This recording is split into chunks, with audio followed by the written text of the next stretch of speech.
Nós vamos dar continuidade à mensagem que iniciamos no domingo passado, cujo título é Certezas que nos dão ânimo para prosseguir. Eu queria que você abrisse a sua Bíblia no livro de Josué, no capítulo 1, do versículo 1 ao 9. Diz assim a palavra do Senhor. E sucedeu depois da morte de Moisés, servo do Senhor, que o Senhor falou a Josué, filho de Nun, servo de Moisés, dizendo: Moisés, meu servo, é morto. Levanta-te, pois, agora, passa esse Jordão, tu e todo este povo, a terra que eu dou aos filhos de Israel. Todo o lugar que pisar a planta do vosso pé, vos tenho dado, como eu disse a Moisés, desde o deserto e do Líbano até ao grande rio, o Eufrates, toda a terra dos heteus, até o grande mar, para o poente do sol, será vosso termo. Ninguém te poderá resistir todos os dias da tua vida. Como fui com Moisés, assim serei contigo. Não te deixarei, nem te desampararei. Esforça-te e tem bom ânimo, porque tu farás este povo herdar a terra que eu jurei a seus pais que lhes daria. Então somente esforça-te e tem muito bom ânimo, para teres o cuidado de fazer conforme a toda a lei que o meu servo Moisés te ordenou. Dela não te desvies nem para a direita nem para a esquerda, para que prudentemente te conduzas por onde quer que andares. Não se aparte da tua boca o livro desta lei, antes medita nele dia e noite, para que tenhas o cuidado de fazer conforme a tudo quanto nele está escrito. Porque então farás prosperar o teu caminho e serás bem-sucedido. Não te mandei eu? Esforça-te e tem bom ânimo. Não temas, nem te espantes, porque o Senhor teu Deus é contigo, por onde quer que andares. Pai, em nome de Jesus, eu quero te pedir a tua bênção sobre a exposição da tua palavra, que o teu Espírito Santo fale conosco, ministre aos nossos corações, trazendo luz, revelação e iluminação do teu Espírito. E assim a tua palavra possa produzir nessa manhã aquilo que te apraz, em nome de Jesus. Amém. Certezas que nos dão ânimo para prosseguir. O contexto dessa história vocês já sabem. O Senhor ele tirou o povo de Israel que estava escravizado no Egito. Debaixo da liderança de Moisés, o povo saiu. E depois das 10 pragas, Faraó liberta o povo, libera para que eles possam ir para a terra prometida. E quando eles saem, antes de entrarem na nova terra, o Senhor diz para Moisés que ele não irá prosseguir com o povo, mas que o Senhor irá recolhê-lo e que ele vai levantar um outro líder. E Moisés, então, avisa isso para Josué e se despede do povo. E o povo fica como que, literalmente, sem chão. Porque uma coisa é você ter um líder experimentado que conhece, que já deu prova de que sabe enfrentar situações adversas que a liderança exige. Mas agora, no momento crucial, por que crucial? Porque eles saíram da terra do Egito, mas eles iriam ter que entrar numa terra que já estava ocupada pelos amorreus, heteus, ferezeus, jebuseus e todos os zeus que você imaginar. Por que essa terra estava ocupada? Porque o povo passou 400 anos lá de escravidão no Egito. Então a terra não ficou desocupada. Então quando Deus tira o povo da terra para levá-los lá do Egito, para levar para a terra que ele havia prometido, eles iriam ter que lutar, tomar posse da terra, iriam precisar de uma liderança forte, de alguém para substituir a Moisés, que pudesse conduzi-los nessa situação. Acrescente-se a isso o fato de que, depois de tantos anos sendo escravos, eles não tinham habilidade nenhuma com espada, com faca, com lança, com arma, para ir enfrentar um inimigo que com certeza estava armado e que já sabia lutar e se defender. Então eles estavam diante de uma situação de incerteza, que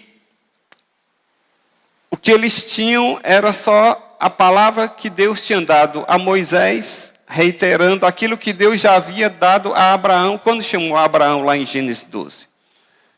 Eles estavam diante de uma situação de incerteza. Como é que vai ser? Como é que a gente vai guerrear? Como é que a gente vai conquistar? Eles tinham uma palavra de Deus. Hoje nós estamos aqui não tendo que conquistar uma terra, mas muitos estão tendo que reconquistar o emprego, estão tendo que reconquistar a sua empresa, estão tendo que reconquistar, se inserir no mercado de trabalho. E o mercado de trabalho está totalmente incerto, a vida está contingenciada, muitas empresas não reabriram, muitos CNPJs morreram junto com os CPFs. Então nós estamos vivendo também diante de uma situação de incerteza. Nenhum analista, por mais que seja conhecedor do mercado, é capaz de fazer uma análise contemplando todos os cenários e dando certeza. Nenhum consultor financeiro, nenhum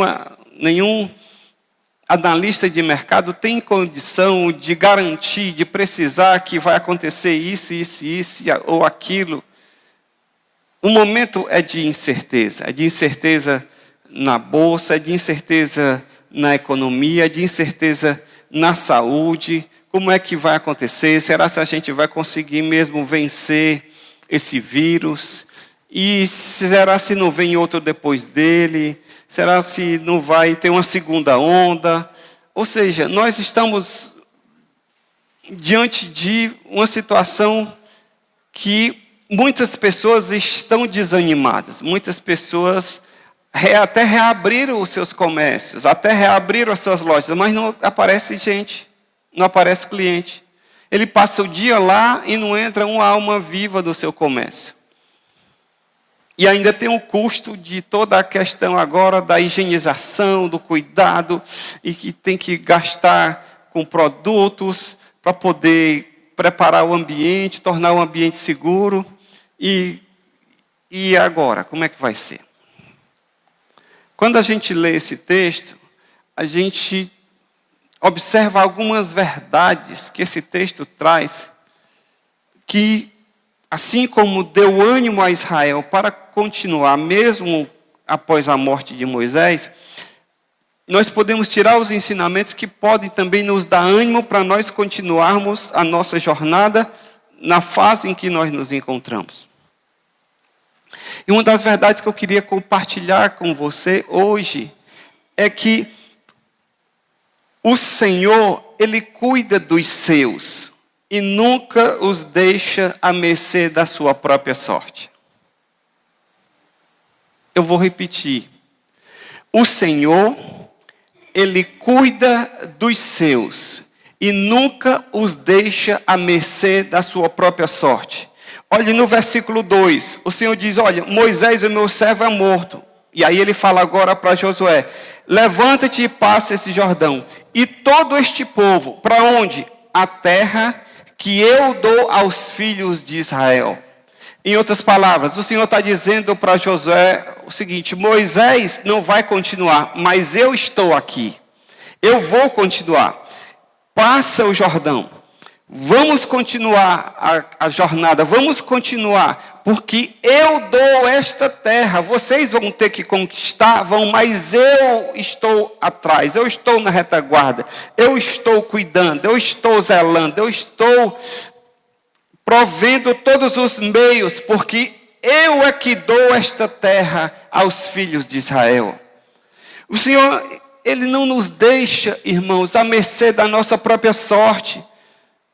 Após a morte de Moisés, o povo não ficou desamparado.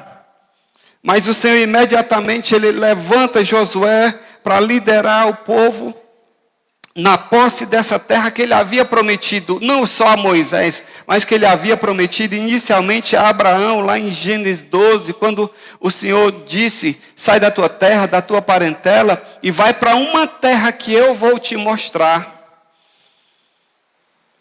Então o que Deus está fazendo aqui, Ele está reiterando aquilo que Ele havia falado, porque o Senhor ele não deixa o seu povo à mercê da sua própria sorte. Deus cuida de nós tão bem. Deus tem tanto zelo pela minha vida, pela sua vida, que quando Deus quer falar do zelo que Ele tem para comigo e para com você, Ele usa a figura terrena que nós temos, que melhor pode demonstrar o cuidado e o zelo por uma pessoa. Quem é essa figura? É a figura de uma mãe. A mãe, ela cuida desde o nascimento. Quando o bebê nasce, a primeira coisa que o médico, a parteira faz o que é? Coloca a criança aqui em cima da mãe, para ela já começar a sentir o contato da mãe. Ou seja, ela sentia o cuidado da mãe dentro, agora ela vai sentir o cuidado da mãe fora. Porque aquele cuidado ali vai continuar. A criança foi tirada do seu lugar seguro, em que ela estava lá no útero da mãe. Ela vem agora para uma nova condição, em que ela vai ser exposta a novos perigos de contaminação. Ela vai ter que agora fazer um esforço de respirar. Por isso que ela chora quando nasce, porque dizem que aquela primeira respirada que ela dá, o ar que entra nos pulmões vai como que queimando as vias respiratórias, porque ela não estava acostumada àquilo, e ela acaba chorando por conta disso. Então, a criança, ela saiu do ventre da mãe, vai estar exposta agora a um novo cenário, a um novo ambiente, mas ela vai continuar sendo cuidada pela mãe. O Senhor diz para o povo: olha, vocês estavam lá no Egito, vocês não precisavam se preocupar com comida, porque de qualquer forma, mesmo sendo escravo, Faraó dava o alimento de vocês, e vocês comiam. Agora não, agora vocês vão ter que partir para uma nova situação. Mas eu quero dizer que o meu cuidado com vocês vai continuar. Olha o que é que o Senhor diz lá em Isaías para falar desse cuidado. Isaías 49:15. O Senhor responde: será que uma mulher pode esquecer do seu filho que ainda mama, de maneira que não se compadeça do filho do seu ventre, mas ainda que esta viesse a se esquecer dele, porém não me esquecerei de você. Eis que eu gravei você nas palmas da minha mão. Nós estamos agora na campanha contra a violência doméstica. O que é que as mulheres fazem quando elas querem pedir socorro? Marcam um X aqui na mão e chegam lá na farmácia e mostram lá pedindo ajuda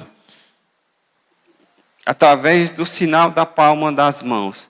O Senhor diz: olhe, você não precisa mostrar nada para mim, porque o seu nome está gravado nas palmas da minha mão. Em outras palavras, Deus não descuida de você. Deus não se esquece de você. Qual a verdade que me dá ânimo a prosseguir, pastor? É eu saber que mesmo em meio a esse cenário de incerteza, de caos, de falência, de quebradeira, de doença, eu posso ter a certeza de que o Senhor, Ele está comigo, atravessando esse Jordão, atravessando essa situação. Deus não se descuida de mim e Deus não se descuida de você, meu querido. Porque ainda que uma mãe pudesse esquecer o filho que amamenta, que isso é impossível, porque o filho grita, berra, chora, pedindo o leite, o Senhor diz, ainda que fosse possível, eu jamais me esqueceria de você. Por quê? Porque o seu nome está gravado nas palmas da minha mão. Quando eu olho para a minha mão, eu me lembro de você. Salmo 94, no versículo 14, pois o Senhor não abandonará o seu povo. Ele não irá desamparar a sua herança. Você sabia que você é herança de Deus? Como assim, pastor? Porque a Bíblia diz que Ele nos comprou com o sangue do Cordeiro. Eu e você somos filhos de Deus. Somos possessão de Deus. Somos herança do Senhor. Nós pertencemos a Ele. Você não cuida das suas coisas? Você não tem zelo pelas suas coisas? Você não protege? Você faz até seguro do seu carro. Você coloca grade na sua casa. Você coloca alarme, cerca elétrica. Você bota cadeado. Você coloca segredo nas coisas. Nós temos a tendência de cuidar daquilo que é nosso. Você acha que Deus não iria cuidar de você?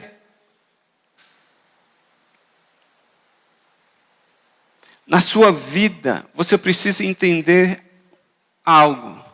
Que o único que é indispensável, do qual você não pode abrir mão, é o Senhor. Só dele eu preciso e você precisa depender. Só nele nós precisamos esperar. Por quê? Porque Deus, Ele não apenas tem vontade de nos ajudar, mas Deus tem o poder de fazer. Deus não apenas tem vontade de cuidar de mim e de você, mas Deus tem o poder de fazer.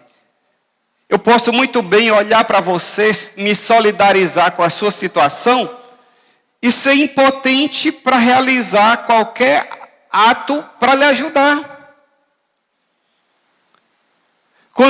O que eu e você podemos fazer, por exemplo, diante de uma pessoa que está com câncer terminal, que está com metástase? Nada.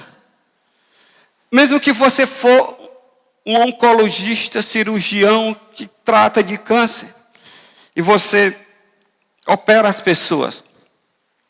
Mas quando você está diante de um paciente com um quadro de metástase, ou seja, que aquele câncer, ele não está mais em um órgão específico, mas ele já se irradiou para o corpo, está em vários órgãos, então não tem mais nem que fazer cirurgia, porque você não tem como sair retalhando a pessoa, tirando todas as partes onde o câncer se espalhou.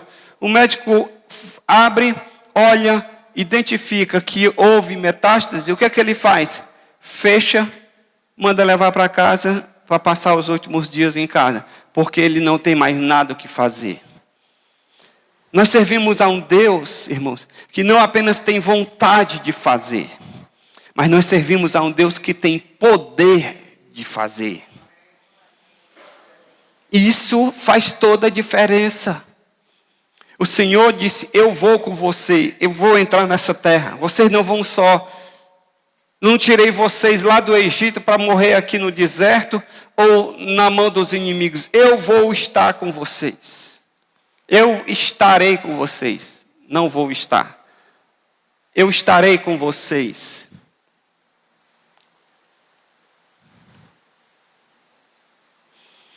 Segundo, o que é que esse texto me ensina? É que nós devemos amar e valorizar as pessoas, mas jamais colocar nas pessoas o sentido e a razão da nossa existência. No versículo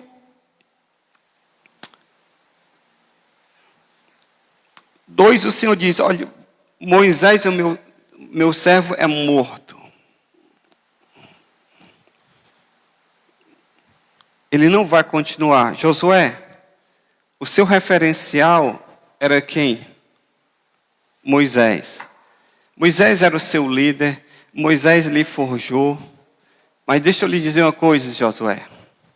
Moisés foi com você só até aqui. Daqui para frente, se você tinha Moisés como uma muleta, essa muleta eu estou tirando. A partir de agora, a bola está com você. Você que vai liderar. Você que vai estar à frente. Você que vai conduzir o povo. Mas, Senhor, como é que eu vou fazer? Moisés é que fazia tudo e eu só obedecia às ordens. Pois essa muleta eu estou tirando de você agora.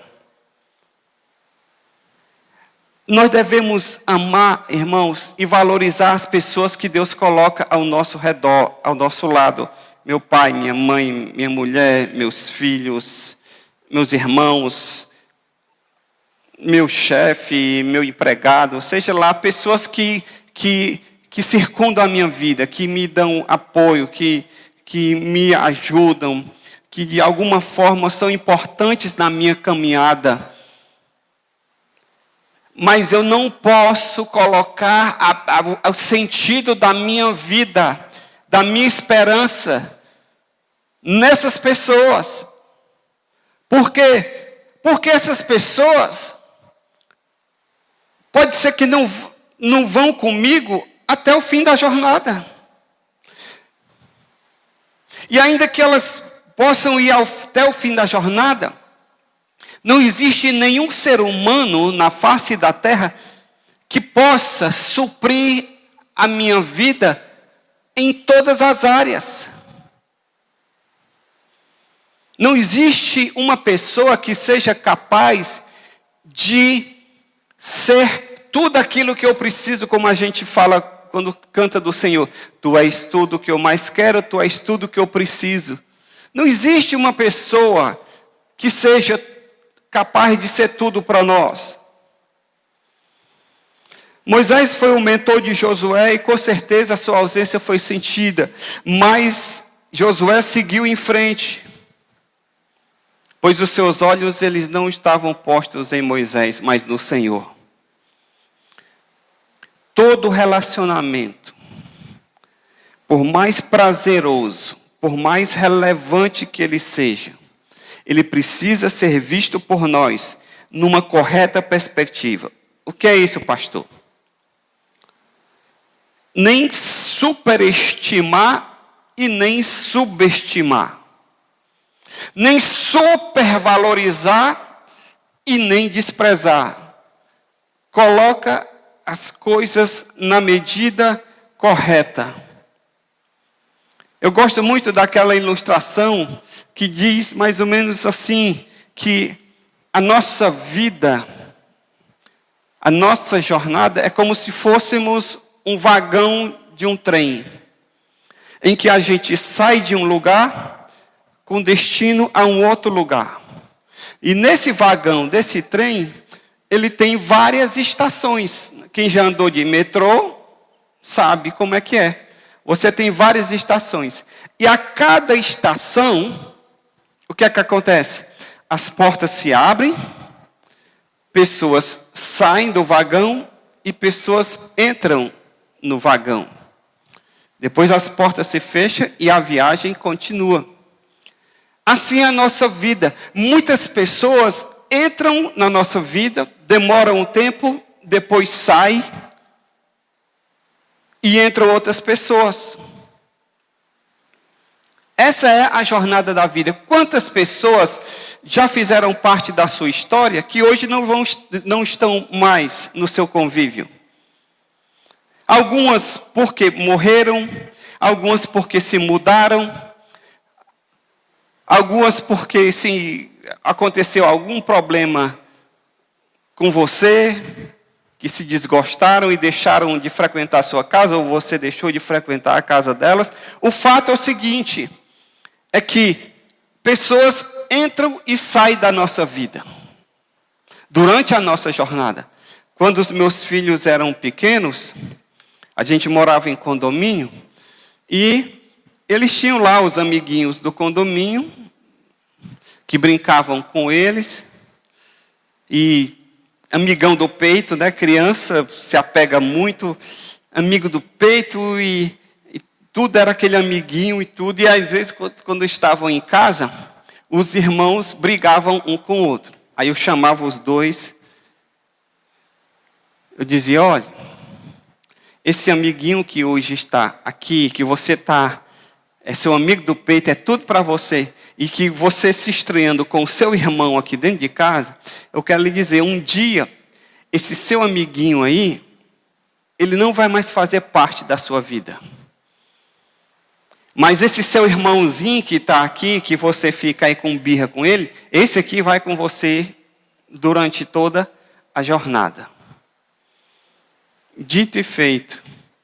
Quando hoje, estão já com 20 e poucos anos, vai ver aquele amigão do peito, aquele menino que era lá em casa o tempo todo, ou meu filho na casa dele o tempo todo, perdeu o contato, cresceram, foram para lugares diferentes, nos mudamos, saímos de lá, ninguém tem mais nem contato, ninguém sabe. Mas os dois irmãos estão lá, dentro de casa, convivendo no mesmo teto. Nós precisamos, irmãos, entender isso. Que precisamos ter cada pessoa na correta perspectiva. Porque muitos vão entrar na nossa vida, mas vão sair. Hoje nós estamos aqui. Daqui a 5 anos a gente não sabe o que vai acontecer. Você pode receber uma promoção, você pode acontecer alguma coisa, você precisa ir se mudar, ir para outra cidade.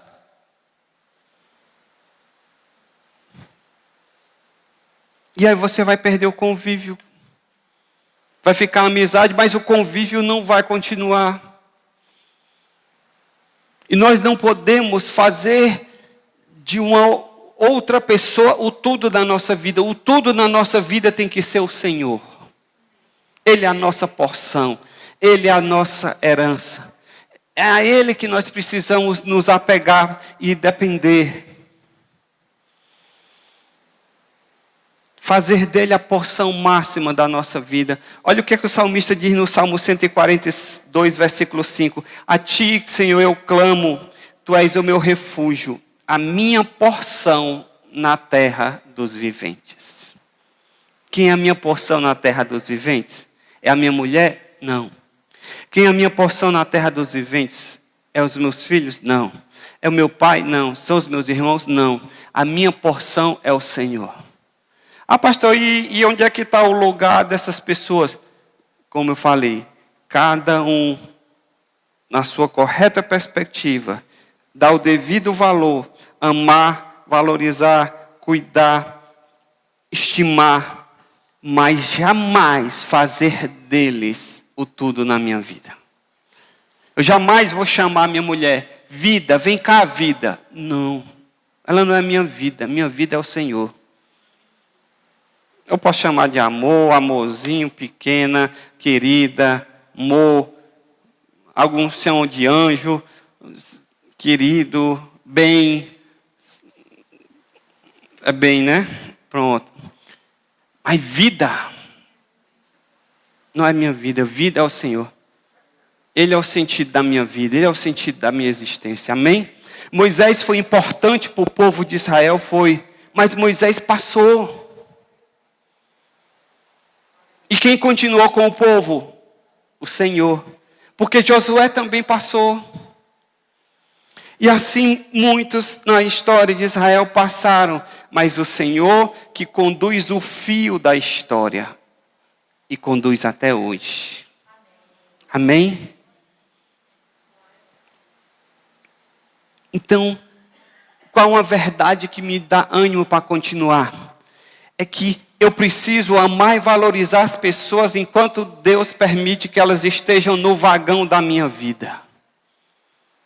Mas se um dia elas precisarem sair, ou por morte, ou por mudança, ou por qualquer outro motivo, que fiquem as boas memórias, mas jamais faça de outra pessoa o sentido da sua vida. Quantas mulheres perderam o chão, porque depois de 20, 30 anos de casado, o marido se engraçou com uma meninazinha da idade dela, quando ele a conheceu. E que agora olha para ela com desprezo e diz: não, já está velha, eu vou ficar com essa novinha aqui. E aquela mulher, o marido era tudo, era o meu bem, era o meu amor, era a vida. E faltou chão para ela agora. E ela vai ter que refazer a vida. E muitas não conseguem refazer a vida. Porque simplesmente deixaram tudo na mão da outra pessoa. Colocaram toda a sua existência, o sentido da sua vida na mão do outro. Valorize, ame, cuide, mas na perspectiva correta. Porque se tem alguém que precisa ser tudo para nós, é o Senhor. Amém? Lamentações de Jeremias 3:24. A minha porção é o Senhor, diz a minha alma, portanto nele esperarei. Espere no Senhor. Terceiro que eu aprendo, uma verdade que eu aprendo que me dá ânimo a prosseguir, é que eu não posso ficar preso ao passado. Eu não posso ficar estagnado. Diante de um cenário de incerteza, eu olho para trás e digo: minha vida era perfeita. Vinha tudo dando certo, tudo bonitinho. Cada coisa na sua caixinha. Tudo no lugar. Aí veio essa pandemia e bagunçou tudo, destroçou tudo. Perdi emprego, perdi empresa, perdi familiar, perdi isso, perdi aquilo. Minha vida ficou horrível. Como é que eu vou prosseguir agora para frente? Estava tudo tão bem. O que eu aprendo nesse texto? Que eu não posso ficar estagnado, preso ao passado. No versículo 2, Deus fala: Moisés, o meu servo, é morto. E agora? Levanta-te, diz para Josué. Ei, Josué, nada de ficar aí, curte o luto, elabora o luto, passa pelo período do luto, mas uma vez que terminado o luto, não fique em luto eterno. Levanta-te, pois agora passa esse Jordão. Deus está dizendo o que com Josué? Não é hora de ficar parado. E agora o que é que a gente vai fazer? Chora, lamenta, enterra quem tiver de enterrar, se despede quem tiver de se despedir, mas a vida continua, o coração continua pulsando, continua batendo. Como diz aquela música: levanta, sacode a poeira e dá a volta por cima. Não fica preso ao passado.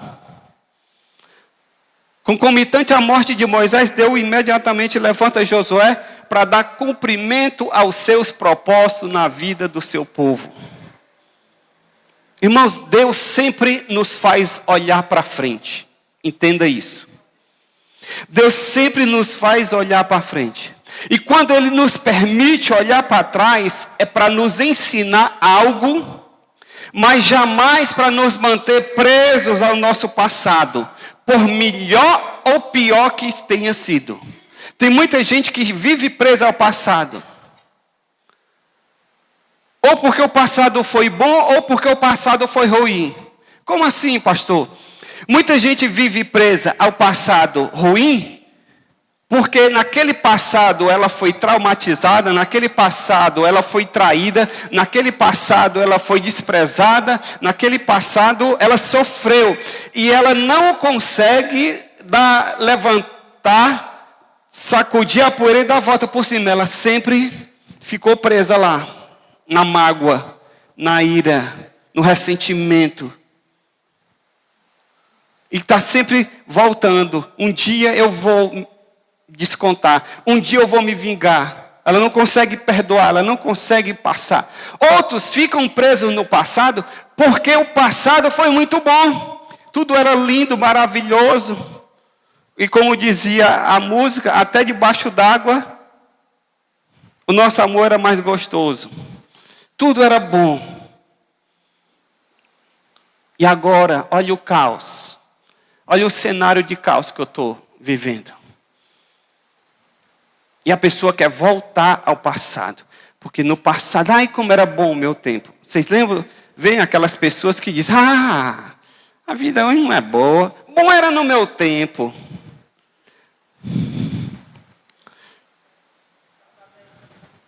Que no meu tempo a gente não precisava de andar com cinto de segurança.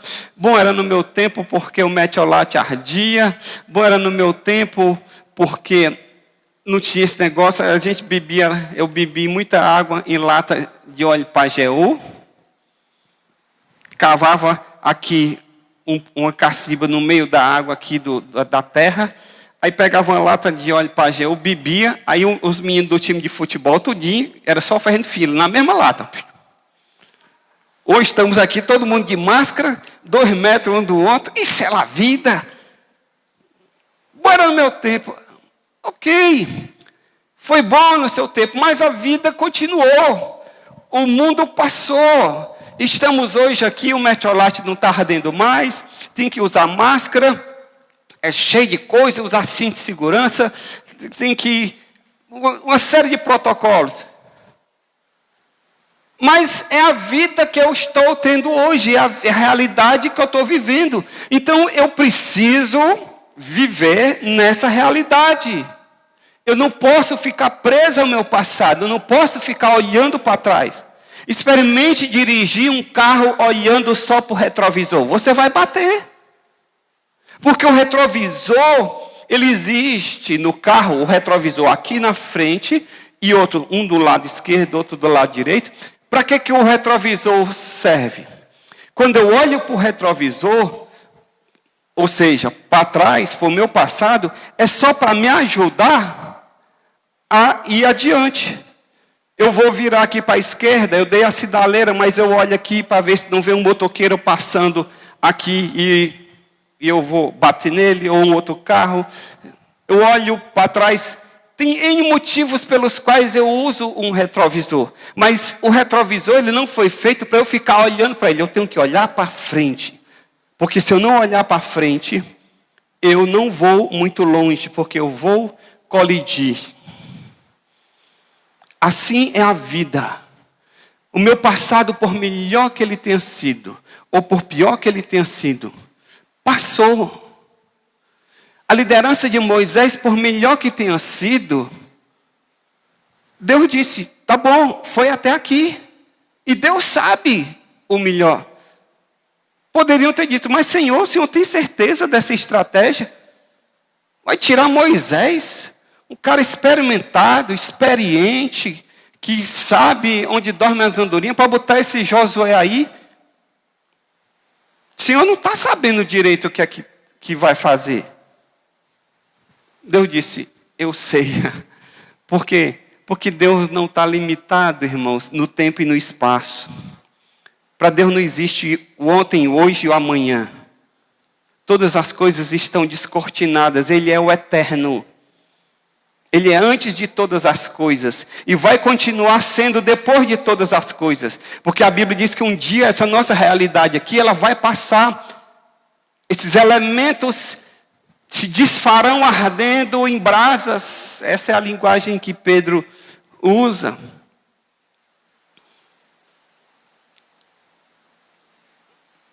Mas na eternidade, Deus vai continuar. Então Deus sabe o que é melhor. Às vezes a gente olha para a nossa vida e diz, poxa, era tão boa a minha realidade, era tão boa a minha situação. Por que Deus me permitiu isso? Será se Deus não cochilou, Ele não viu que isso aqui não ia ficar legal para mim?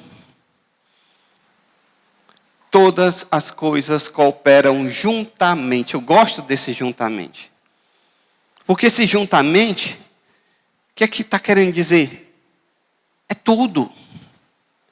Bom ou ruim, agradável ou desagradável, alegre ou triste, todas as coisas cooperam. usando a linguagem de hoje, tudo junto e misturado. Tudo junto e misturado. Deus faz assim. Deus pega tudo, junta e consegue extrair algo de bom para a minha vida e para a sua vida. Filipenses, no capítulo 3, no versículo 13, Paulo diz: irmãos, quanto a mim não julgo havê-lo alcançado, mas uma coisa faço, esquecendo-me das coisas que para trás ficam, avanço para as que estão diante de mim.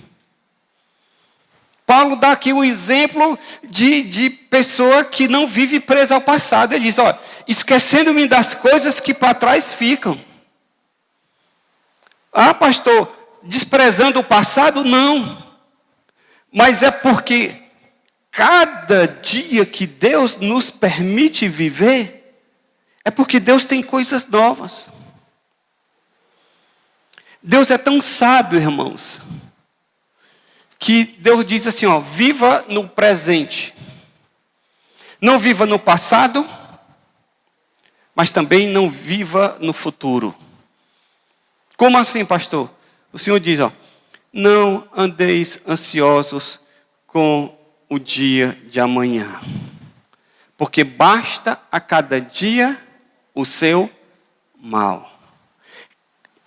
A porção de hoje, o pão nosso de cada dia nos dá hoje.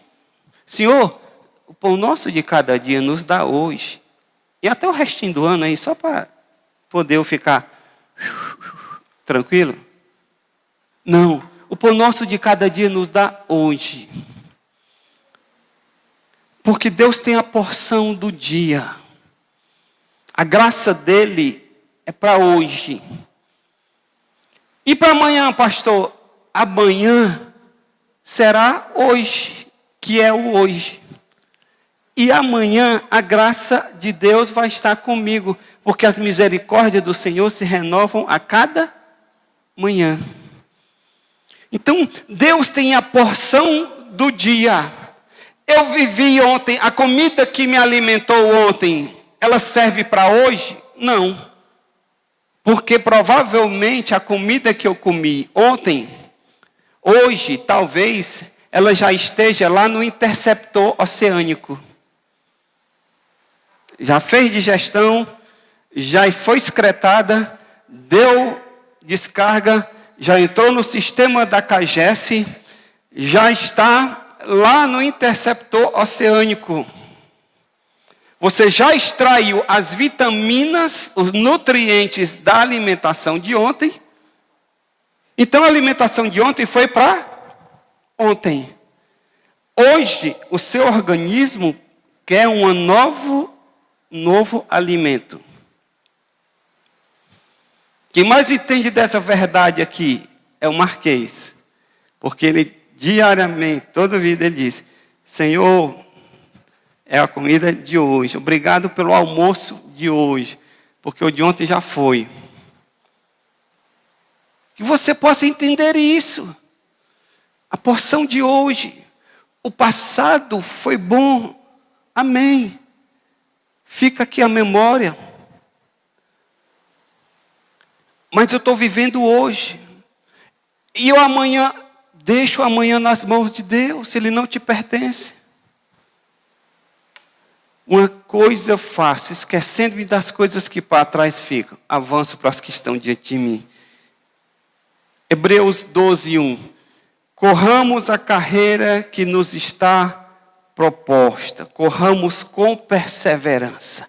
A carreira que está proposta. Olhando firmemente para o autor e consumador da fé. Jesus.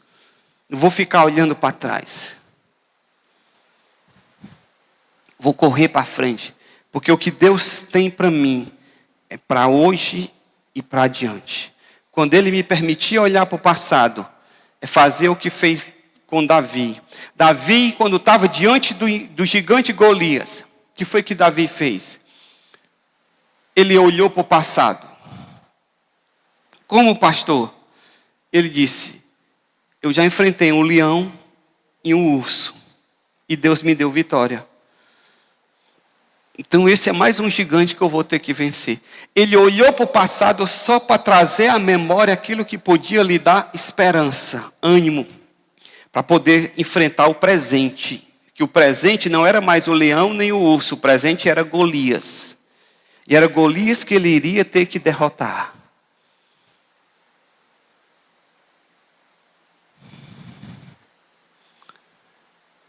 Que o Senhor possa, neste dia, trazer sobre você o entendimento, para que você possa seguir adiante, sem ficar preso no passado, sem colocar toda a sua esperança nas pessoas que fizeram parte ou que fazem parte da sua vida.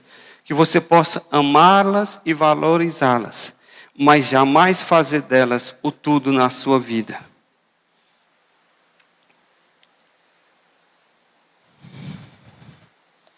Entendendo que Deus cuida dos seus, nunca deixando você à mercê da sua própria sorte. Vamos ficar de pé na presença do Senhor.